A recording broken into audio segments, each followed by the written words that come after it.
Existem poucas construções tão famosas quanto a Ópera de Sydney em todo o mundo, tampouco tão únicas quanto ela, seja em forma ou em história. História essa que inclusive teve seu início marcado pelo ano de 1956, quando o governo de Nova Gales do Sul lançou um concurso para a criação de 2 salas de espetáculos, mais especificamente para óperas e concertos sinfônicos, esses que colocariam Sydney no mapa. Com isso, o arquiteto dinamarquês de 38 anos de idade chamado Bjørn Utzon, que até então era desconhecido do grande público, envia sua proposta para o concurso e, curiosamente, diferente do padrão enviado pelos outros candidatos, Utzon enviou apenas alguns croquis simples, porém, apenas utilizando essa simples forma de demonstrar a sua ideia foi mais do que o suficiente para intrigar um dos jurados do concurso, o famoso Eero Saarinen, que ao se deparar com a ideia de Utzon afirmou: os desenhos enviados são simples, a ponto de serem diagramáticos. Logo em seguida, completando seu pensamento. Entretanto, estamos convencidos de que eles apresentam um conceito de ópera capaz de tornar-se um dos grandes edifícios do mundo. E assim, um simples croquis tornou-se uma construção histórica.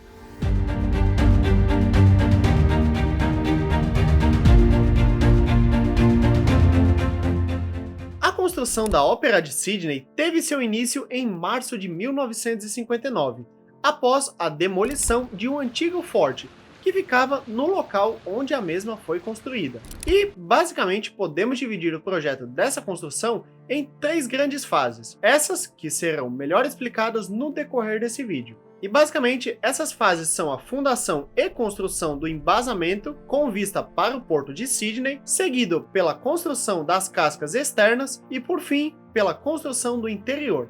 Mas calma, vamos ir avançando nessa história por partes, para poder descomplicar a história desse edifício, ao invés de complicar ela ainda mais, né? Inclusive, por falar em complicar, acho que aqui cabe uma pausa para a curiosidade rápida. Hoje em dia temos construções incrivelmente complexas sendo desenvolvidas dia após dia. Porém, tudo isso tornou-se muito mais descomplicado por conta do avanço da tecnologia, trazendo programas que facilitam demais a vida do arquiteto, sendo possível realizar testes de resistência e até mesmo desenvolver projetos que à mão seriam muito mais trabalhosos. Porém, mesmo com toda essa tecnologia estando disponível hoje em dia, precisamos lembrar que antigamente a mistura arquiteto, computador e projeto não era tão comum assim de ocorrer. E sim, você já sabe onde eu quero chegar com isso. Mesmo com esse projeto sendo extremamente complexo, Utzon projetou ele praticamente todo sendo feito à mão, apenas com o apoio de maquetes da ideia que ele mesmo desenvolveu em seus projetos.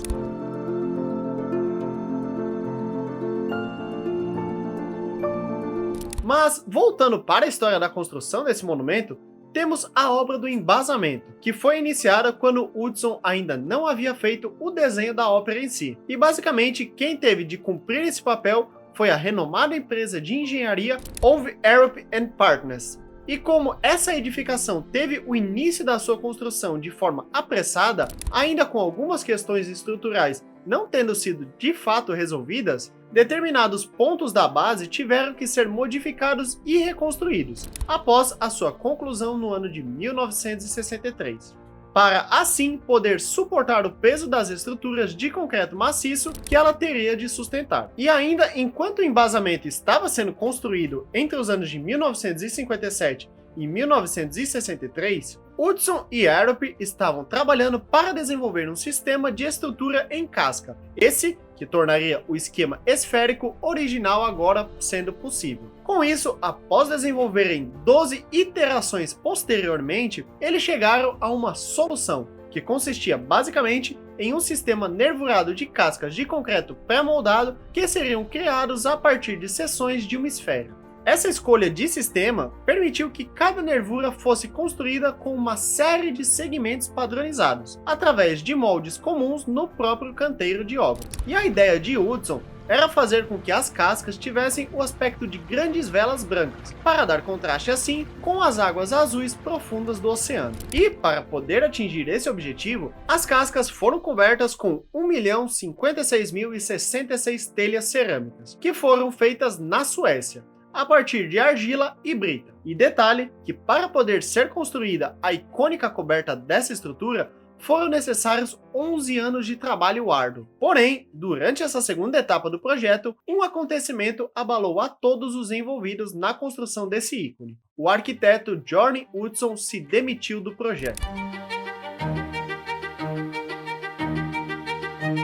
E isso ocorreu no dia 28 de fevereiro de 1966, após uma longa batalha com o governo de Nova Gales do Sul por conta do aumento dos custos da construção e com a quase finalização das estruturas de concreto. Com isso, aconteceu até mesmo um protesto pelos envolvidos que queriam que o governo reintegrasse Hudson ao projeto. Porém, mesmo contando com mais de 3.000 assinaturas, o governo nomeou outros 3 arquitetos australianos para seguir com o projeto: Peter Hall, D.S. Littlemore e Lionel Todd. Com isso, pouco mais de um ano depois, após o pré-moldado de número 2194 ser instalado em 1967, a segunda etapa do projeto estava, enfim, completa. Com isso, chegamos na terceira e última etapa do projeto, já sob a nova supervisão dos arquitetos recém-nomeados. E aqui devemos dizer que o projeto original pensado por Hudson foi significativamente alterado, já que a pedido da Comissão Australiana de Rádio,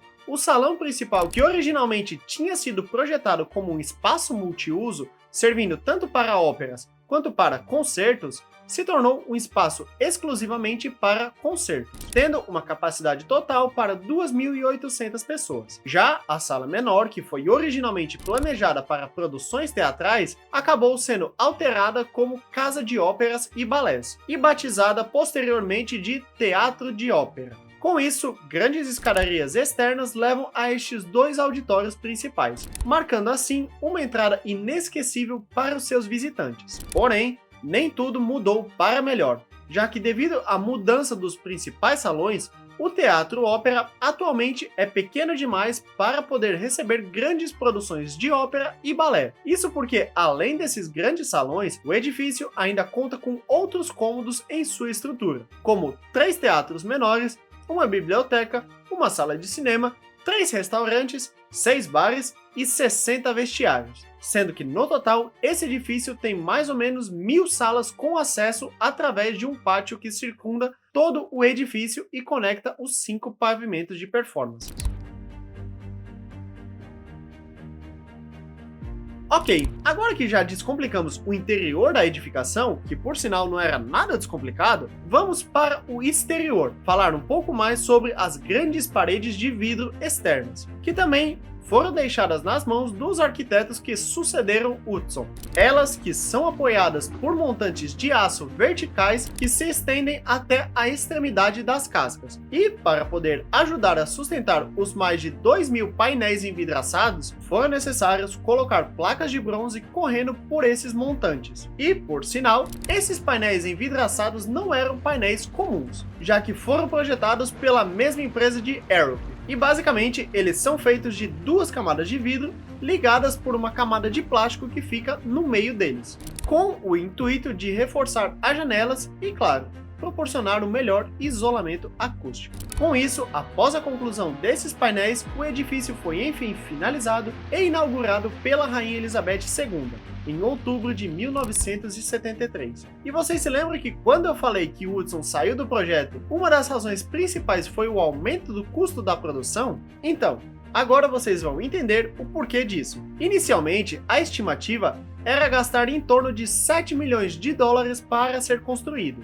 Porém, o custo final do projeto ficou em cerca de 102 milhões de dólares. Ou seja, ele errou só por um pouquinho esse valor, sabe? Isso que o custo dessa obra não parou por aí, já que no ano de 1989, o governo foi informado que a edificação iria necessitar de reparos, o que custariam aproximadamente 86 milhões de dólares, devido às telhas caídas e à deterioração dos reforços estruturais. Pelo menos todo esse custo elevado do projeto valeu a pena, já que a Ópera de Sydney representa um monumento da tecnologia, da sociedade e do mundo durante o século XX. E, em 2007, ele acabou se tornando Patrimônio Mundial da Unesco, juntamente com monumentos antigos, como a Stonehenge, por exemplo. E no ano de 2003, o arquiteto inicial dessa construção, Johnny Utzon, recebeu o Prêmio Pritzker, que, para resumir, é como se fosse o Prêmio Nobel da Arquitetura. Porém, o triste dessa história é que o arquiteto que deu vida, pelo menos à parte principal desse projeto, por conta de questões políticas que levaram à sua renúncia anos antes, não voltou mais à Austrália para conhecer a sua obra-prima acabada. E infelizmente, ele nem vai mais ter essa chance, já que apenas 5 anos depois dele receber o Prêmio Pritzker,